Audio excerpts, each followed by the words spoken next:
लद्दाख की गलवान घाटी में भारत और चीनी सेना के बीच हुई हिंसक झड़प के बाद भारत का बयान आ गया है।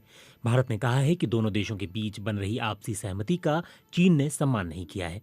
सोमवार को वास्तविक नियंत्रण रेखा पर हुई झड़प में भारत के एक कर्नल और 2 जवानों की मौत हुई है। भारतीय सेना ने कहा है कि इस झड़प में दोनों पक्षों को नुकसान उठाना पड़ा है। हालांकि चीन ने अब तक ये साफ नहीं किया है कि उसके यहाँ कितना नुकसान हुआ है। लेकिन चीन के सरकारी अखबार ग्लोबल टाइम्स के एक संपादक ने कहा है कि चीन को भी नुकसान उठाना पड़ा है। पत्रकारों के सवालों के जवाब देते हुए भारतीय विदेश मंत्रालय के प्रवक्ता अनुराग श्रीवास्तव ने बताया कि भारत और चीन पूर्वी लद्दाख के सीमावर्ती इलाके में सैनिक और कूटनैतिक माध्यमों से तनाव कम करने के बारे में बातचीत कर रहे हैं।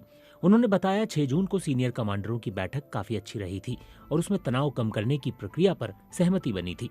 इसके बाद मौके पर मौजूद कमांडरों की बैठकों का भी सिलसिला चला था ताकि उस सहमति को ग्राउंड लेवल पर लागू किया जा सके जो वरिष्ठ अधिकारियों के बीच बनी थी। अनुराग श्रीवास्तव ने कहा, हमें उम्मीद थी कि सब कुछ आसानी से हो जाएगा, लेकिन चीनी पक्ष इस सहमति से हट गया कि गलवान घाटी में लाइन ऑफ एक्चुअल कंट्रोल का सम्मान किया जाएगा। सोमवार रात की झड़प के बारे में अनुराग श्रीवास्तव ने बताया कि 15 जून की देर शाम और रात को एक हिंसक झड़प हुई। इसकी वजह ये थी कि चीनी पक्ष ने एक तरफा तरीके से मौजूदा स्थिति को बदलने की कोशिश की। दोनों तरफ से लोग हताहत हुए, जिसे टाला जा सकता था अगर चीनी पक्ष ने उच्च स्तर पर बनी सहमति का ठीक से पालन किया होता। भविष्य के बारे में उन्होंने कहा कि हम अच्छी तरह समझते हैं कि सीमावर्ती इलाकों में शांति बहाल करने की जरूरत है और विवादों को संवाद के जरिए सुलझाए जाने की जरूरत है। इसके साथ ही हम भारत की संप्रभुता और उसकी अखंडता के लिए पूरी मजबूती के साथ प्रतिबद्ध हैं।